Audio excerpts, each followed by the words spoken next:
Thanks for the introduction from Professor Yan.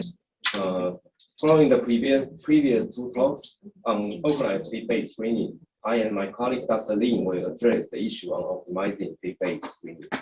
The prevention of colorectal cancer can be studied from health promotion and awareness of the role of primary prevention.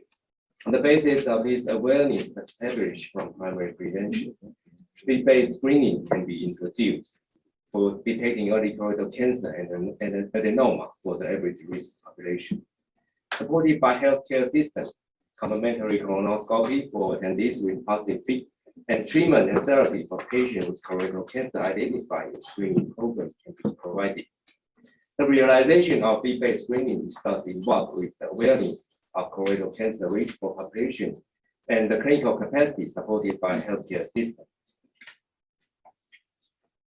The nationwide screening program was launched in 2004 in Taiwan by providing biennial feed-based screening to subjects aged 15 to 69 years. By using feed, the quantitative fecal hemoglobin concentration was measured by using feed test. Attendees with fecal hemoglobin concentration higher than 20 microgram per gram physics were defined as positive and were referred for confirmatory colonoscopy for detecting colorectal cancer neoplasm at earliest. As highlighted by Dr. Stan and Winnie in the first talk of this session, a gradual rolling out strategy was adapted with the hybrid of enriched and outreach service model in Taiwan to increase screening capacity, coverage, and met by the clinical capacity. With rolling out of the organized feed-based screening in Taiwan, the decrease in case fatality and mortality for colorectal cancer by 27% and 7% respectively were observed for the target population aged 15 to 69 years. Nowadays, the feed-based screening program in Taiwan was supported by the Universal Healthcare System of National Health Insurance initiated in 1995. Its effectiveness was achieved by the early detection with feed-based screening program. A remarkable reduction in advanced colorectal cancer by 21% was observed for the target population, which was significantly higher than that of the other two age groups that is eligible for the feed-based screening. The updated effectiveness of organized feed-based screening in Taiwan in terms of mortality reduction and stage shifting were thus estimated as 35% and 29% respectively. With the gradual rolling out of the strategy, attendees of Taiwan feed-based screening increased from 0.3 million per year before 2009 to around 1.4 million per year in 2019, which gives the coverage rate of the biennial program from 22% to 66% respectively.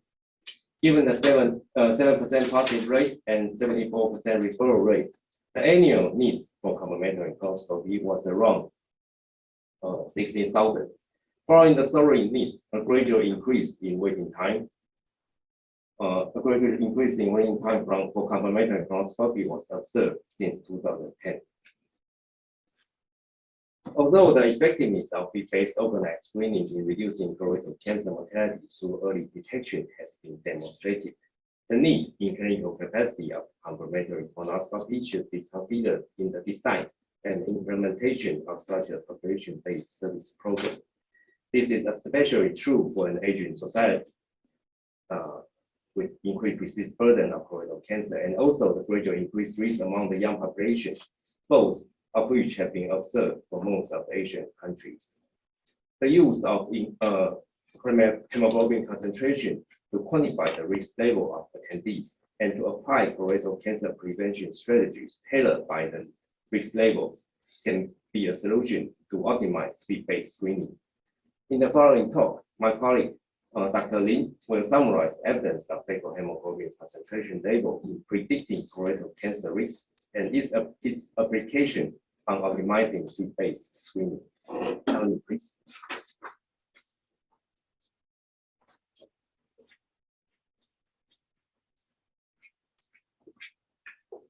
Hello, I'm Dr. Lin from National Taiwan University. Thanks for the introduction from the director and Dr. Xu. Based on the pilot study of feed-based screening in Keelung, the predictivity of baseline fecal hemoglobin concentration and colorectal cancer risk in a dose response manner was revealed with a 6-year follow-up. It's very obvious to see that the higher baseline of the baseline fecal hemoglobin concentration level, the higher the risk for the occurrence of colorectal cancer during the follow-up. And with the adjustments of relevant risk factors, including the age, sex, family history, and the behavior factor, a consistent dose-response relationship between the baseline fit and the risk of colorectal cancer were observed.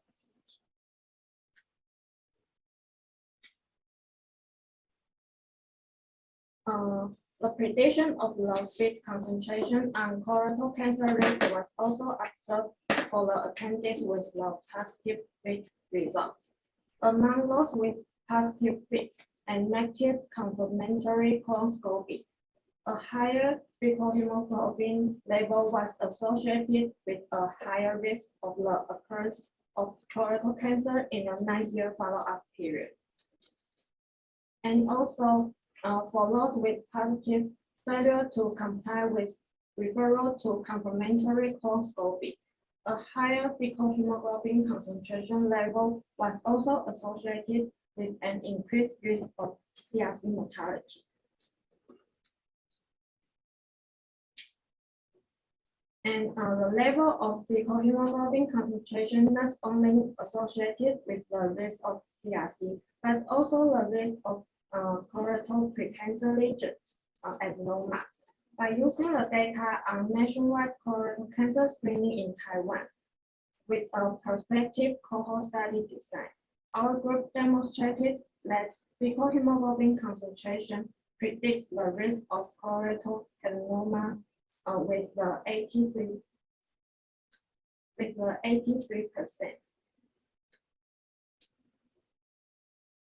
And the inclusion of conventional risk factor contributed significantly to the accuracy of the prediction.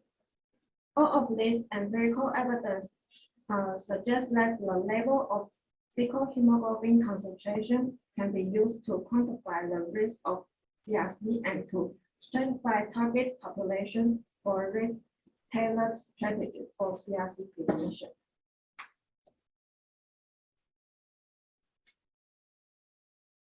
And in addition to the prediction of the colorectal cancer risk by using the static value of fecal hemoglobin concentration, the dynamics associated with the evolution of colorectal neoplasm were also revealed by our group. The risk of developing this disease status of non-advanced adenoma, advanced adenoma, and colorectal cancer is accelerated and predicted by the value of fecal hemoglobin concentration. Like we can see that the median of the updated fecal hemoglobin concentration by the severity of colorectal neoplasm range from 57 per microgram for non-advanced adenoma and to as high as the 163 for colorectal cancer. And the fecal hemoglobin concentration level also associated with the occurrence of the colorectal cancer for subjects receiving the polypectomy. By using the empirical data of Taiwan nationwide risk-based screening program, colorectal cancer risk was higher for those with increased fecal hemoglobin concentration loss in a dose response manner. As presented in these figures, the higher the less updated fecal hemoglobin concentration level prior to polypectomy, the higher the risk of colorectal concentration for this high-risk cohort.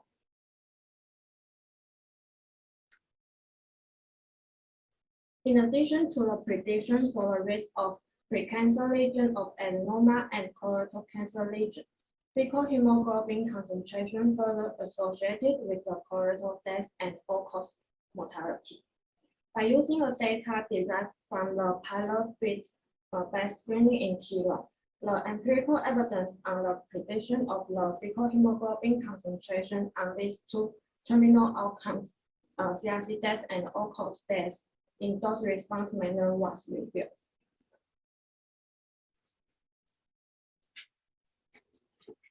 This quantitative characteristic of the fecal hemoglobin concentration in predicting the colorectal cancer risk and mortality were further validated by using the empirical data from Taiwan nationwide feed-based screening with a follow-up period to 16 years.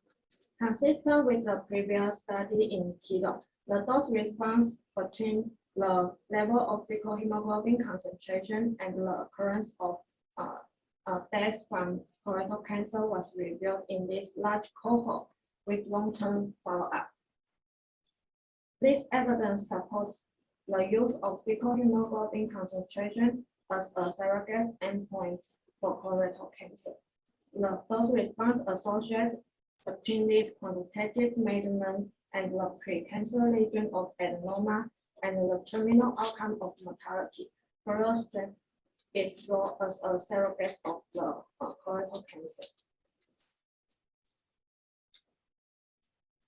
Finally, given the established evidence on the quantitative characteristics of fecal hemoglobin concentration in prediction colorectal cancer risk and mortality, the optimization of the feed-based screening can be achieved by using this biomarker to stratify the population into the level of the risk.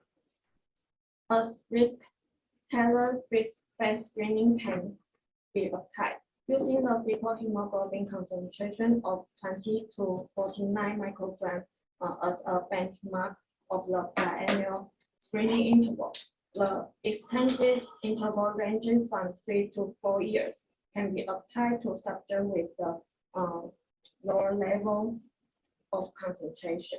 In contrast, an intensive feed-based screening with a short interval of 1.5 years should be applied to those with the elevated concentration to detect the colorectal neoplasm before their progression to the clinical phase. Appendix with the extreme of the fecal hemoglobin concentration of undetected and higher than 150 micrograms correspond to the low-risk group and high-risk group of the CRC respectively. For these two extreme groups, the low-intensive strategy such as the prevalence screening supplemented with the awareness campaign and the intensive surveillance strategy by using the combination of modality such as the molecular-based study of fecal DNA and technology of image-based study should be considered. So by making good use of the quantitative biomarker of fecal hemoglobin concentration measured by FIT, a risk-based approach can be applied to optimize the FIT-based screening with the screening interval and act of initiating the screening tailored by the level of concentration. Such an approach can be applied to avoid the issue of over-detection encountered in the current FIT-based screening program by reducing the screening intensity among the low-risk population and to make good use of the clinical capacity of complementary bronchoscopy with efficiency. However, the effectiveness of such risk-tailored approach should be evaluated carefully by using some studies designed such as randomized control trial to compare with the current strategy, such as the universal biannual feed-based screening. The economics aspects should also be included in the evaluation of this optimal feed-based screening. Thank you very much.